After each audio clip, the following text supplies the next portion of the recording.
Good morning all of you. आप सभी का नवोदय नॉलेज चैनल पर स्वागत है। आज की टॉपिक मून यानी चंद्रमा है। आइए हम लोग सभी जानते हैं अपने मून के बारे में, जो हमारे पृथ्वी के साथ साथ चक्कर लगा रही है। इस मून की क्या खासियत है इसके बारे में जानते हैं। और यहाँ पर बहुत सारे क्वेश्चंस बन रहे हैं, इन सारे क्वेश्चन का बारी बारी से अध्ययन करेंगे। सेलेनोलॉजी किसे कहा जाता है, और भी है क्या चंद्रमा पर भी सबसे उच्चतम पर्वत पाए जाते हैं, तो इन सारे चीज़ के बारे में जानते हैं हम लोग। सबसे फर्स्ट क्वेश्चन है कि सेलेनोलॉजी किसे कहते हैं।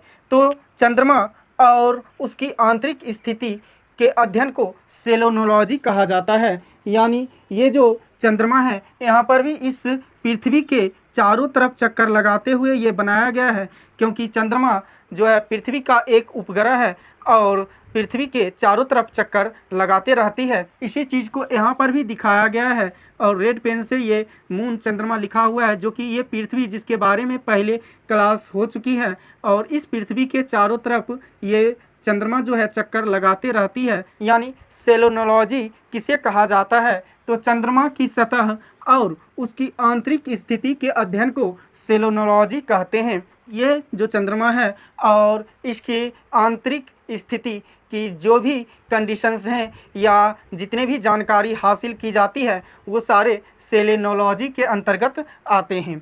नेक्स्ट क्वेश्चन और भी है कि शांति सागर किसे कहा जाता है या शांति सागर कहाँ है। तो चंद्रमा पर धूल के मैदान को शांति सागर कहा जाता है। चंद्रमा पर जो धूल के मैदान है उसी को शांति सागर कहा जाता है, क्योंकि चंद्रमा पर इसलिए इसको शांति सागर कहा जाता है क्योंकि चंद्रमा पर वायुमंडल नहीं पाई जाती है। क्योंकि अभी तक वहाँ पर जो भी अंतरिक्ष यात्री गए हैं, जैसे अमेरिका के कई अंतरिक्ष यात्री गए और उनके पैर के निशान अभी तक बने हुए हैं। कारण यह है कि वहाँ पर कोई भी वायुमंडल नहीं है, जिसकी वजह से पैर के निशान भी नहीं मिट पाया है। और इसी कारण से चंद्रमा पर जो धूल के मैदान है उसको शांति सागर कहा जाता है।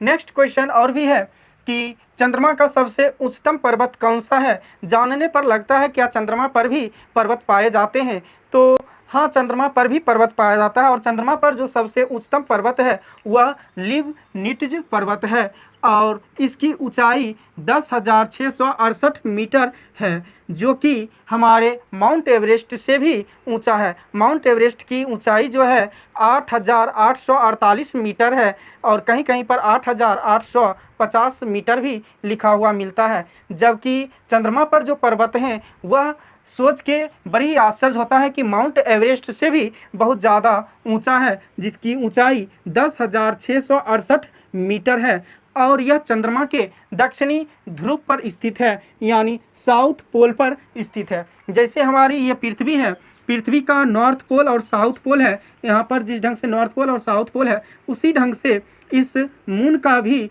यानी साउथ पोल पर यहाँ पर स्थित है ये पर्वत, जिसका नाम है लिबनिट्ज पर्वत।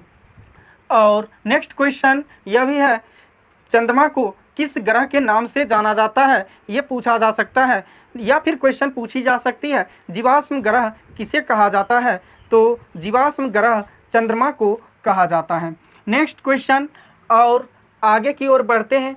नेक्स्ट क्वेश्चन ये हो जाएगा कि चंद्रमा को पृथ्वी की परिक्रमा करने में कितना समय लगता है। तो चंद्रमा को पृथ्वी की परिक्रमा करने में 27 दिन 8 घंटे का समय लग जाता है। और इतने ही समय में चंद्रमा अपने अक्ष पर भी एक बार घूम लेती है। यानी चंद्रमा, इसका अर्थ है अपने अक्ष पर रोटेट करते हुए और पृथ्वी के चारों तरफ चक्कर लगाते रहती है। जैसे पृथ्वी अपने अक्ष पर घूमते हुए सन के चारों तरफ चक्कर लगाती है, उसी तरह से चंद्रमा भी अपने अक्ष पर घूमते हुए अपनी जगह पर ये लट्टू की तरह नचते हुए पृथ्वी के चारों तरफ चक्कर लगाती है, जिसे एक चक्कर पूरा करने में 27 दिन 8 घंटे का समय लग जाता है। तो चलिए बढ़ते हैं नेक्स्ट क्वेश्चन की तरफ।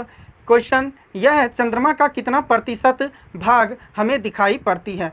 तो चंद्रमा का केवल 57% भाग यानी एक ही तरफ का भाग दिखाई देता है।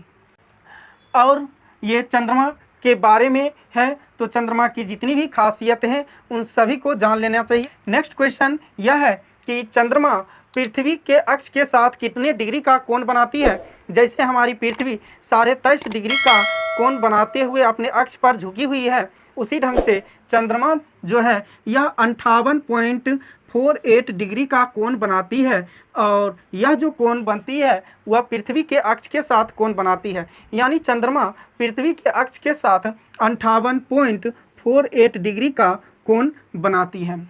इंटरेस्टिंग बातें यह है कि चंद्रमा पर बहुत सारे कवि ने और जितने भी शायर हैं वो सारे बहुत तरह की चंद्रमा पर लिखते आए हैं, कविताएं लिखते आई है और शायरी भी लिखते आए हैं, करते आए हैं। तो चंद्रमा एक इंटरेस्टिंग चीज़ रहा है मानव के लिए और मानव जीवन के लिए, क्योंकि बच्चे भी जब रोते हैं तो उसकी माँ अपने बच्चे को दुलारते हुए चंद्रमा को दिखाती है, और चंद्रमा को दिखा करके या उसे तो चुप करती है या फिर खाना खिलाती है। इस ढंग से बच्चे का भी चंद्रमा से बहुत ज़्यादा लगाव रहा है, और चंद्रमा के कारण ही चंद्रमा को देखते हुए कवियों ने जो है कवि ने बहुत ज़्यादा कविताएं लिखे हैं। तो चलिए बढ़ते हैं चंद्रमा के पॉइंट्स की ओर, यानी चंद्रमा के व्यास की बात करते हैं। नेक्स्ट क्वेश्चन यह हो जाएंगे कि चंद्रमा का व्यास कितना है। तो चंद्रमा का व्यास 3480 किलोमीटर है। यानी ये जो चंद्रमा है इसकी डायमीटर यहाँ से यहाँ तक मापी जाए तो इसकी व्यास 3480 किलोमीटर है। और चंद्रमा की द्रव्यमान कितना है, तो चंद्रमा का द्रव्यमान पृथ्वी के द्रव्यमान का 1/81 भाग है। यानी पृथ्वी का जो द्रव्यमान है उसका 1/81वां भाग चंद्रमा का द्रव्यमान है। यानी चंद्रमा तो आकार में पृथ्वी से बहुत छोटा है ही। नेक्स्ट क्वेश्चन और भी है जो कि इम्पोर्टेंट है, कई जगह क्वेश्चन यह पूछी जा चुकी है कि पृथ्वी से चंद्रमा के बीच औसत दूरी कितनी है। तो पृथ्वी से चंद्रमा के बीच, यानी ये जो हमारी पृथ्वी है यहाँ भी समझा जा सकता है, या फिर ये जो हमारी पृथ्वी की सतह है ये पृथ्वी की सतह से और चंद्रमा के बीच कितनी दूरी है। तो यह पृथ्वी की सतह है और पृथ्वी की सतह से चंद्रमा के बीच की दूरी 3,84,365 किलोमीटर है। नेक्स्ट और भी क्वेश्चंस हैं जिसको हम लोग पढ़ेंगे। नेक्स्ट क्वेश्चन की ओर बढ़ते हैं हम सभी। तो नेक्स्ट क्वेश्चन है, चंद्रमा सूर्य की परिक्रमा करने में कितना समय लेती है। चंद्रमा को सूर्य की परिक्रमा करने में 29.53 डेज लग जाते हैं, और इसका एक्यूरेट जो टाइम है 29 दिन 12 घंटे 44 मिनट और 2.8 सेकेंड का समय लग जाता है। इसीलिए लगभग 30 दिन का समय लगता है, जिस वजह से इसे चंद्रमा का एक चंद्रमास या साइनोडिक मास कहा जाता है। और इसी 30 दिन के कारण अगली महीना फिर बदलते रहती है, यानी 30 दिन के बाद जनवरी के बाद फरवरी, मार्च, इस ढंग से महीने आगे की ओर बढ़ते रहते हैं, क्योंकि यही चंद्रमा जो परिक्रमा करती है सूर्य की, और उसके कारण यह महीना चेंज होते रहता है। यानी महीने के नाम 30 दिन के बाद आगे की ओर बढ़ते रहते हैं, महीने के नाम बदलते रहते हैं।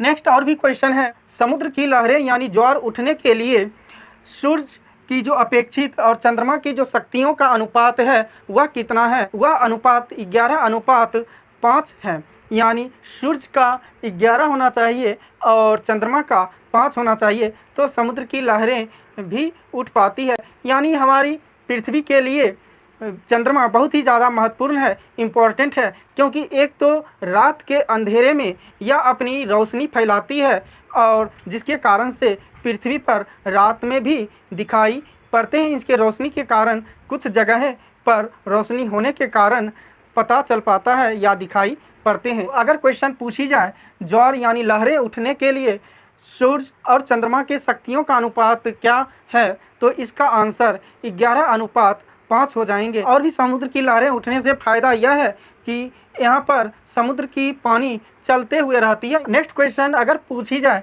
कि चंद्रमा की आयु कितनी है, तो चंद्रमा की आयु 460 करोड़ वर्ष है, जो कि पृथ्वी की आयु के समान है। ये जो आकाशीय पिंड का जब निर्माण हो रहा था तो पृथ्वी का और चंद्रमा का निर्माण लगभग एक ही समय हुआ है और इसीलिए चंद्रमा की आयु 460 करोड़ वर्ष है, जो कि पृथ्वी की आयु के समान ही है। और भी क्वेश्चंस हैं कि इसकी आयु का पता कैसे चला, तो अपोलो अंतरिक्ष यात्री द्वारा जो चट्टान लाए गए थे उससे चंद्रमा की आयु का पता लगाया गया है। जो अपोलो मिशन था, यानी जो अमेरिका के अपोलो मिशन गए थे चंद्रमा पर, वहाँ से जो चट्टान लाए गए उससे चंद्रमा की आयु का पता चला है। और इन चट्टानों में सबसे अधिक जो चट्टान पाया गया है वह है टाइटेनियम।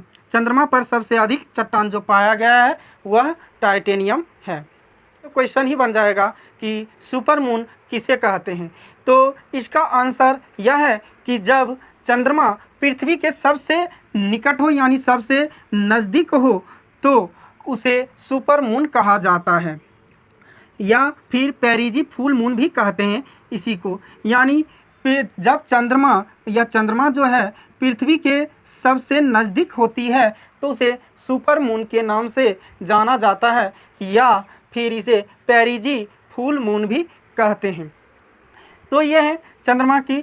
और इसमें यह बात होती है कि जब चंद्रमा सबसे नज़दीक होती है, पृथ्वी के नज़दीक होती है, तो इसमें चांद जो है वह 14% बड़ा दिखाई पड़ता है और 30% अधिक चमकीला भी दिखाई पड़ता है। जब यह चंद्रमा पृथ्वी के सबसे जब नज़दीक होती है तो यह 14% बड़ा दिखाई पड़ती है, क्योंकि जब नज़दीक है तो बड़ा तो दिखाई पड़ेगा ही, और साथ में यह 30% चमकीला भी दिखाई पड़ता है, जिसे सुपर मून के नाम से जाना जाता है।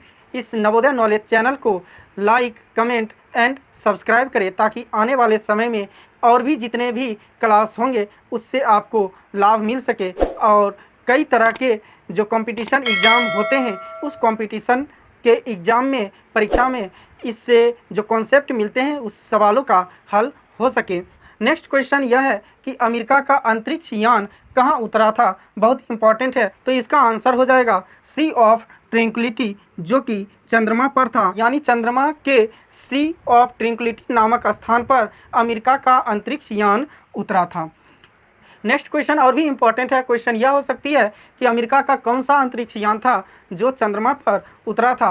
तो इसका आंसर हो जाएगा अपोलो 11। यानी अपोलो 11 ही था जो कि अमेरिका का अंतरिक्ष यान और चंद्रमा पर उतरा था। तो ये सारे क्लास रही चंद्रमा के बारे में, जो कि चंद्रमा के अंदर से जितने भी क्वेश्चन पूछे जाते हैं इसमें दर्शाया गया है, ताकि सभी तरह के परीक्षा में जितने भी परीक्षार्थी हैं उन सभी को लाभ मिल सके।